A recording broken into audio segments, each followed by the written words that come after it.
अस्सलाम वालेकुम एवरीवन। उम्मीद है आप सब लोग खैरियत से होंगे। जी स्टूडेंट्स, आज के इस वीडियो में मैं शेयर करूंगी 8 क्लास इस्लामियात वर्जन नंबर 1, 2 और 3। पंजाब के तमाम स्कूलों के लिए 10 वर्जन बनाए जाते हैं और उसी के अंदर से पेपर आता है। आज के इस वीडियो में 3 वर्जन शेयर कर रही हूँ, बाकी तमाम वर्जन नेक्स्ट वीडियो में शेयर करूँगी। उसके लिए सब्सक्राइब करें। काफ़ी स्टूडेंट्स ऐसे होते हैं जो कहते हैं हम लोग 10 के 10 वर्जन तैयार नहीं कर सकते, हमारे साथ इंपॉर्टेंट शेयर कर दें।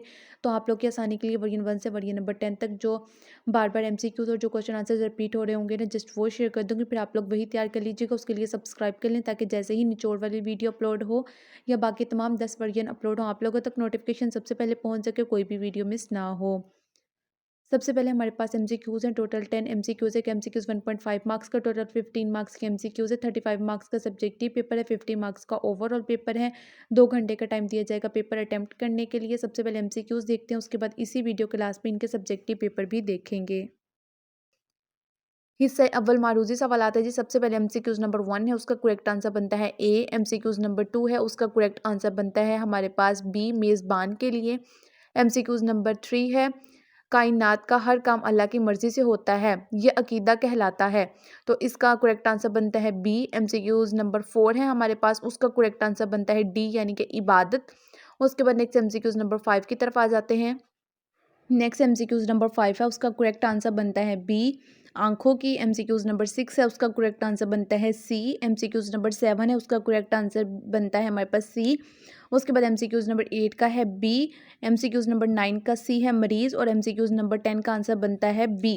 अब इसको वीडियो को पॉज करके देख लीजिए, स्क्रीनशॉट ले लें, जैसे आप लोगों को ईजी लगे आप लोगों ने उस तरीके से कर लेने हैं। उसके बाद नेक्स्ट MCQs है जी हमारे पास। MCQs नंबर 1 है हमारे पास, सबसे पहले उसका करेक्ट आंसर बनता है ए। MCQs नंबर 2 है, उसका आंसर बनता है हमारे पास सी। MCQs नंबर 3 है, उसका आंसर बनता है आखिरत पर ईमान यानी कि ए। MCQs नंबर 4 का आंसर बनता है बी, हज। साथ साथ आप लोगों ने MCQs रीड कर लेने हैं, वीडियो को पॉज करके रीड कर लें या फिर स्क्रीनशॉट ले लें। इससे पहले जो मैंने पेपर्स आप लोग के साथ शेयर किए थे, बहुत सारे बच्चों के मैसेजेस आ रहे थे, कमेंट्स भी आ रहे थे कि थैंक यू मैम, आपने हमारे साथ जो पेपर शेयर किया था सारा पेपर हमारा वही आया था और हमारा पेपर बहुत अच्छा हुआ है। इसी तरीके से डेली बेस पे मैं पेपर्स शेयर किया करूँगी, उसके लिए लाजमी सब्सक्राइब करें। नेक्स्ट MCQs नंबर 5 है। 5 का करेक्ट आंसर बनता है हमारे पास बी। MCQs नंबर 6 का करेक्ट आंसर बनता है बी। 7 का करेक्ट आंसर बनता है सी। MCQs नंबर 8 का करेक्ट आंसर बनता है सी। 9 का ए। और MCQs नंबर 10 का करेक्ट आंसर बनता है जी बी। उसके बाद नेक्स्ट MCQs देख लेते हैं। MCQs नंबर 1 है, ए मेरे रब मेरा सीना खोल दे, हम ये दुआ मांगते हैं। इसका ऑप्शन है इज़्ज़त के लिए, माल के लिए, शऊर के लिए या शोहरत के लिए, तो इसका करेक्ट आंसर है हमारे पास सी, शऊर के लिए। MCQs नंबर 2 है, जिसने मुझे खिलाया तो उसे खिला, जिसने मुझे पिलाया तो उसे पिला, हम ये दुआ करते हैं। हुस्न खात्मे के लिए, मेज़बान के लिए, आफ़ियत के लिए, मेहमान के लिए, तो इसका करेक्ट आंसर बनता है हमारे पास बी, मेज़बान के लिए। नेक्स्ट MCQs नंबर 3 है, अपने मकसद को हासिल करने के लिए ज़ाहिरी असबाब इख्तियार करना कहलाता है। इसका करेक्ट आंसर बनता है ए, तदबीर। MCQs नंबर 4 है, अहकाम शरीयत की पैरवी इंसान के हर अमल को बना देती है, खिदमत, खैरात, हमदर्दी या इबादत, तो इसका करेक्ट आंसर बनता है डी, इबादत बना देती है। MCQs नंबर 5 है, दौरान तबलीग बहस करनी चाहिए, बुलंद आवाज़ से, ज़ोर देकर या फिर अच्छे तरीके से या इशारे से, तो इसका करेक्ट आंसर है हमारे पास सी, अच्छे तरीके से। उसके बाद नेक्स्ट MCQs है। MCQs नंबर 6 है। MCQs नंबर 6 में हमारे पास रसूल सल्लल्लाहु अलैहि वसल्लम की सफ़ात और मनाक़ब के लिए मखसूस इस्लाह है, तो इसका करेक्ट आंसर बनता है हमारे पास बी। और उसके बाद MCQs नंबर 7 है, हमें हमें फ़िरक़े वारियत के ख़ात्मे के लिए अपनाना होगा, कुफ़ायत शारिक को, सखावत को, इत्तेहाद मिली को या सब्र व तहम्मुल को, तो इसका करेक्ट आंसर है सी, इत्तेहाद मिली को अपनाना होगा।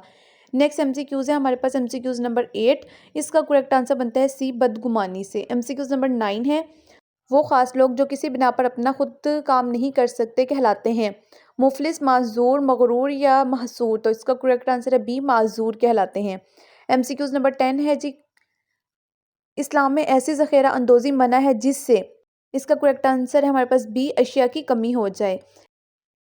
नेक्स्ट हमारे पास सब्जेक्टिव पार्ट है, क्वेश्चन नंबर 11, 12 और 13। 3 क्वेश्चंस होंगे और क्वेश्चन कौन कौन से सामने स्क्रीन पे चल रहे हैं आप लोग रीड कर लें, वीडियो को पॉज करके देख लेंगे, स्क्रीनशॉट ले लें। अब आइए इनके आंसर्स देखते हैं। क्वेश्चन नंबर 11 का ए पार्ट है हमारे पास, 2 नंबर का है, तकदीर का लुग़वी और इस्तिलाही मायने लिखना है। आप लोगों ने तकदीर का लुग़वी मायने मुकर्रर करना और इस्तिलाह में इससे मुराद ये है कि सब कुछ अल्लाह ताला की चाहत के मुताबिक होता है और इसके इल्म और हुक्म से अंजाम पाता है। नेक्स्ट क्वेश्चन है हमारे पास, अकीदे तकदीर का मुसलमान की शख्सियत की तामीर में क्या किरदार है? 4 नंबर का सवाल है। इसका आंसर भी आप लोगों के सामने है स्क्रीन पे। वीडियो को पॉज करके रीड कर लें, स्क्रीनशॉट ले लें। आंसर है हमारे पास, अकीदे तकदीर पर ईमान लाने से इंसानी शख्सियत की तामीर होती है। इंसान का तो ईमान अल्लाह ताला की ज़ात पर मजबूत होता है। इंसान गरूर से इज्तनाब करते हुए अपनी कोशिश करता है और नतीजा अल्लाह करीम के सुपुर्द कर देता है। तकदीर पर ईमान लाना मोमिन का असल हथियार है ताकि वो किसी किस्म की नाउमीदी और मायूसी का शिकार ना हो और मुश्किल से मुश्किल हालात में भी सब्र का दामन मजबूती से पकड़े रखे। ये इसका आंसर बन जाता है। वीडियो को पॉज करके रीड करेंगे, स्क्रीनशॉट ले लें। नेक्स्ट क्वेश्चन की तरफ आ जाते हैं। उसके बाद नेक्स्ट क्वेश्चन है हमारे पास, क्वेश्चन नंबर 12 का ए पार्ट है, जो कि टोटल हमारे पास 3 मार्क्स का है। इसका आंसर भी आप लोग के सामने स्क्रीन पे चल रहा है, आप लोग देख लें। वीडियो को पॉज करके रीड कर लें या स्क्रीनशॉट ले लें। और अगर आप लोग के पास ऑलरेडी क्वेश्चंस के आंसर्स लिखे हुए हैं तो आप लोग वो वाले भी तैयार कर सकते हैं। जैसे आप लोग को ईजी लगे आप लोगों ने उस तरीके से कर लेना है। उसके बाद नेक्स्ट क्वेश्चन हमारे पास, इजाज़त के आदाब तहरीर करें। टोटल 3 नंबर का सवाल है। इसका आंसर देख लेते हैं। इजाज़त के आदाब में से है कि जब आप किसी के घर में दाखिल होना चाहें तो सबसे पहले इजाज़त तलब करें। और इजाज़त का तरीका ये है कि घर में दाखिल होने से पहले 3 बार इजाज़त तलब की जाए। अगर इजाज़त मिले तो दुरुस्त है, वरना वापस जाने को नागवार महसूस ना किया जाए। और इजाज़त तलब करते वक्त दरवाजे के एक साइड पर खड़े हो जाएं और जब अंदर से पूछा जाए कि कौन है तो जवाब में अपना नाम बताएं। नेक्स्ट क्वेश्चन है जी हमारे पास, हिजाब की पाबंदी करने से हमारी ज़िंदगी पर क्या असरात मुरतब हो सकते हैं? टोटल 4 नंबर का ये आप लोगों का सवाल है। इसका आंसर है हमारे पास, हिजाब एक ऐसी चीज़ है जिसको जब मुआशरे के अंदर फ़रोग़ दिया जाता है, इससे नज़रों में पाकीज़गी और हया पैदा होती है, नामहरम का लिहाज करने में आसानी होती है। और जब मुआशरे के अंदर हिजाब को नाफिजुल अमल कर दिया जाए तो मुआशरे के अंदर काफ़ी हद तक बुराइयों का ख़ात्मा मुमकिन है और इससे नौजवानों की ज़िंदगियाँ पाकीज़ा हो सकती हैं। उसके बाद नेक्स्ट क्वेश्चन नंबर 13 का ए पार्ट है हमारे पास, मसावात की तारीफ़ करें। 3 नंबर का सवाल है। इसका आंसर देखें। मसावात के लफ्ज़ी मायने बराबरी के हैं।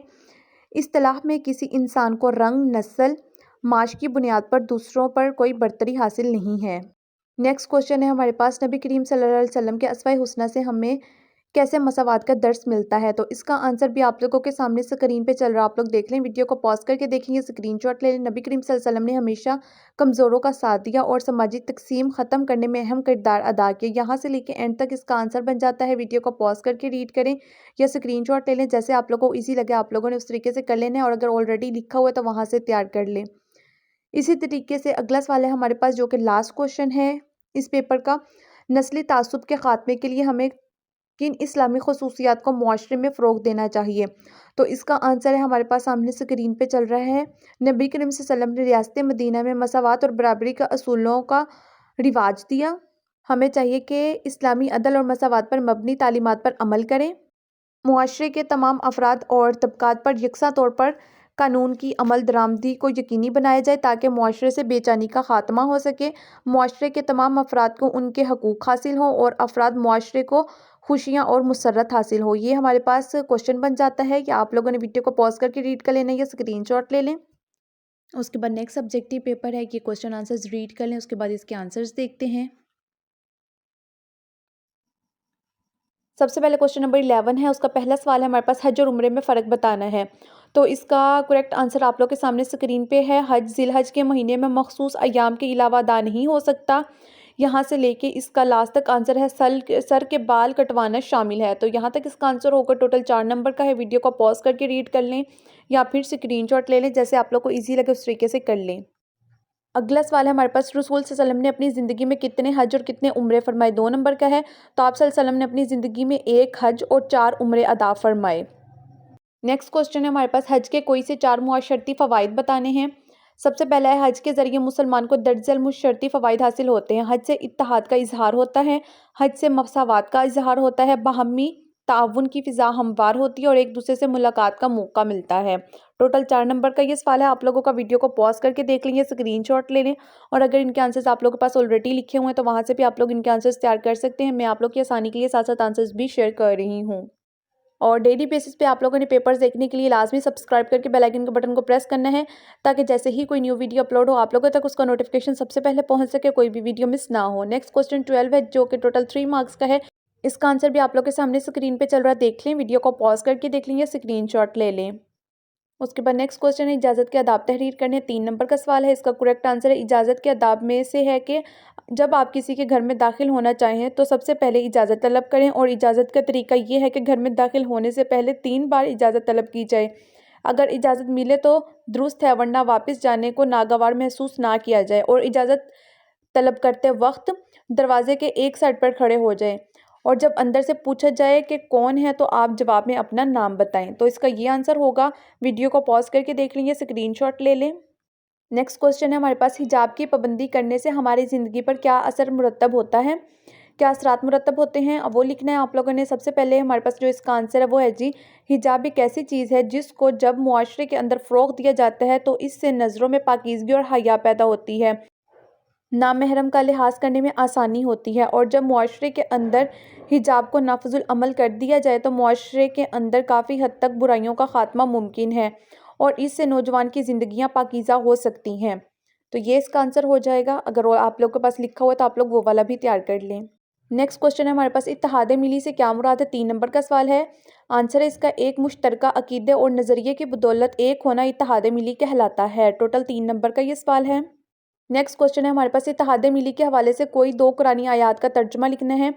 तो 2 तर्जुमे लिखने हैं। सबसे पहला है जी, बेशक सब अहले ईमान आपस में भाई भाई हैं, और दूसरा है, और तुम सब मिलके अल्लाह ताला की रस्सी को मजबूती से थाम लो और तफरका ना डालो। तो ये इसका आंसर हो जाएगा 6 नंबर का। एक आयत का तर्जुमा लिख लेंगे 3 नंबर, दूसरी आयत का भी लिख लेंगे तो 3 नंबर आप लोग को मिल जाएंगे। टोटल 6 नंबर का आप लोगों का ये सवाल बन जाता है। उसके बाद नेक्स्ट क्वेश्चन है, काफ़ी क्वेश्चन ऐसे हैं जो रिपीट हो रहे हैं, तो वो आप लोगों ने देख लेने हैं। होते तो 10 वर्जन हैं, लेकिन वही एमसीक्यूज़ और वही क्वेश्चन आंसर होते हैं जो बार बार रिपीट होकर आ रहे होते हैं। आप आइए इनके आंसर्स देखते हैं। सबसे पहले क्वेश्चन नंबर 11 का ए पार्ट है हमारे पास, तकदीर के लुग़वी और इस्तिलाही मायने लिखने हैं।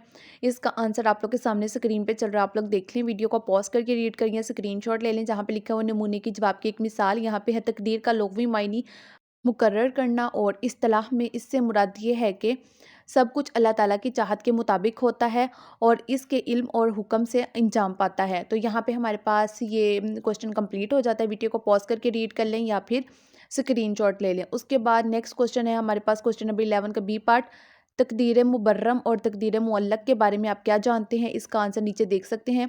तकदीर की 2 इकसाम है, तकदीर मुबर्रम और तकदीर मुअल्लक।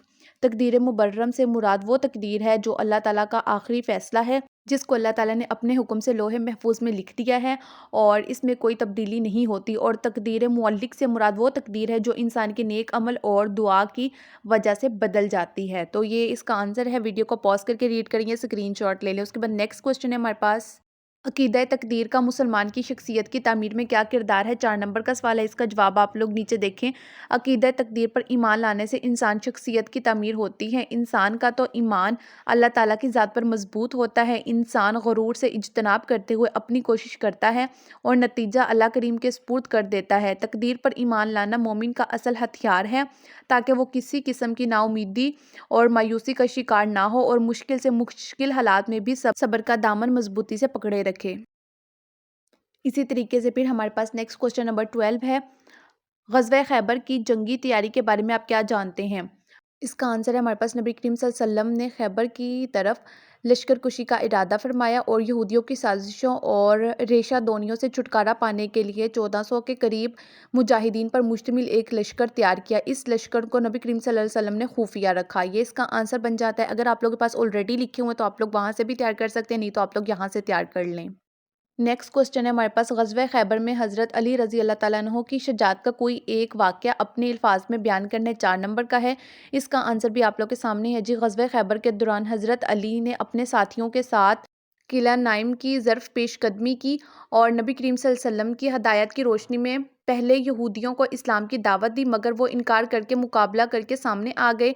यहाँ से लेके एंड तक इसका आंसर करना है। वीडियो को पॉज करके रीड करेंगे, स्क्रीनशॉट ले लें। उसके बाद नेक्स्ट हमारे पास क्वेश्चन है, ग़ज़वा खैबर में मुसलमान को हासिल होने वाली कोई सी 3 मुआशी फ़वाइद तहरीर करने। टोटल 3 नंबर का आप लोगों के पास ये सवाल है। वीडियो को पॉज करके इसका आंसर रीड कर लेना या स्क्रीनशॉट ले लेनी है। अगर ऑलरेडी लिखे हुए हैं तो आप लोग वो वाले भी तैयार कर सकते हैं, लाजमी नहीं कि आप लोगों ने यही वाले आंसर्स तैयार करने हैं। उसके बाद इसका आंसर है जी हमारे पास, ग़ज़वा खैबर के बाद मुसलमानों को माल गनीमत की सूरत में बहुत सी सरसब्ज़ो शादाब ज़मीनें और खजूर के बागात मिले, जिससे मुसलमान मुआशी तौर पर बहुत खुशहाल हो गए। अरब में मुसलमानों की इज़्ज़त में बड़ा इजाफ़ा हुआ। अस्करी लिहाज से अब मज़बूत किले मुसलमानों के कब्ज़ों में थे। तो ये इस क्वेश्चन का आंसर बन जाता है। वीडियो को पॉज़ करके रीड कर लें, उसके बाद आ जाते हैं हम लोग नेक्स्ट क्वेश्चन की तरफ। नेक्स्ट क्वेश्चन है हमारे पास, हकूक़ की कितनी इक़साम है? 3 नंबर का ये सवाल है। हकूक़ की 2 इक़साम है, ये एमसीक्यूज़ भी आ सकता है आप लोगों का। हकूक़ की 2 इक़साम है, हकूक़ुल्लाह यानी अल्लाह ताला के बंदों पर हकूक़, और उसके बाद दूसरा है हमारे पास हुकूकुल इबाद यानी बंदों के बाहमी हकूक़। तो ये इसका आंसर है, रीड कर लें। नेक्स्ट क्वेश्चन है हमारे पास, इस्लाम में हकूकुल इबाद पर क्यों ज़ोर दिया गया है? वज़ाहत करनी है। टोटल ये सवाल आप लोगों के पास 6 नंबर का है। अब इसका जवाब भी आप लोग के सामने है। हुकूकुल इबाद पैदाइशी तौर पर अल्लाह ताला ने हर इंसान को अता फ़रमाए हैं। रिज़्क, जान, माल और इज़्ज़त का हक़। जो शख्स इस हकूक़ को पामाल करता है, दीन इस्लाम में उसके लिए सख्त सज़ाएँ मुकर्रर हैं। कुरान और सुन्नत में इनफ़रादी सतह पर तमाम इंसानों के एक दूसरे पर हकूक़ रखे गए हैं, ताकि हकूक़ और फ़राइज़ की अदायगी के साथ साथ मुआशरे में भाईचारे के जज़्बात को फ़रोग़ पाएँ। हमें चाहिए कि यतीमों, माज़ूरों और बीमारों के हकूक़ अदा करें और इन्हें बेसहारा ना छोड़ें। इस तरह अल्लाह हमसे राज़ी होगा और मुआशरे में बेहतरी आएगी। ये इसका आंसर है। वीडियो को पॉज़ करके रीड कर लें। नेक्स्ट है हमारे पास, मुआशरे में मौजूद ज़हनी और जिस्मानी मज़ूर अफ़राद की बहाली के लिए हम क्या किरदार अदा कर सकते हैं? तो इसका आंसर है हमारे पास, वो लोग जो दिमागी और जिस्मानी लिहाज से मफलूज हों, जैसे कि पागल, नाबीना, लंगड़ा वगैरह माज़ूर कहलाते हैं। मज़ूर अफ़राद मुआशरे का वो कमज़ोर और ज़रूरतमंद तबका है जो अपने बहुत से काम खुद करने के काबिल नहीं होते हैं। ऐसे हालात में मुआशरे की ज़िम्मेदारी है कि वो माज़ूरों से हमदर्दी का बर्ताव करें और उनके लिए हर तरह की आसाइश का इंतज़ाम करें। अगर कोई शख्स अपनी बीमारी या हादसे की वजह से माज़ूर हो गया हो, तो उसकी अयादत और तीमारदारी करनी चाहिए। इस्लाम में नबीना, बूढ़े और माज़ूर अफ़राद को बहुत रियायतें दी गई हैं। उसके बाद यहाँ पे हमारे पास पेपर कंप्लीट हो जाता है। बाकी तमाम पेपर्स देखने के लिए, 10 क्वेश्चंस का निचोड़ देखने के लिए सब्सक्राइब करके बेल आइकन के बटन को प्रेस कर लें, ताकि जैसे ही कोई न्यू वीडियो अपलोड हो आप लोगों तक उसका नोटिफिकेशन सबसे पहले पहुँच सके, कोई भी वीडियो मिस ना हो। मिलते हैं अगली वीडियो में, तब तक के लिए अल्लाह हाफ़िज़।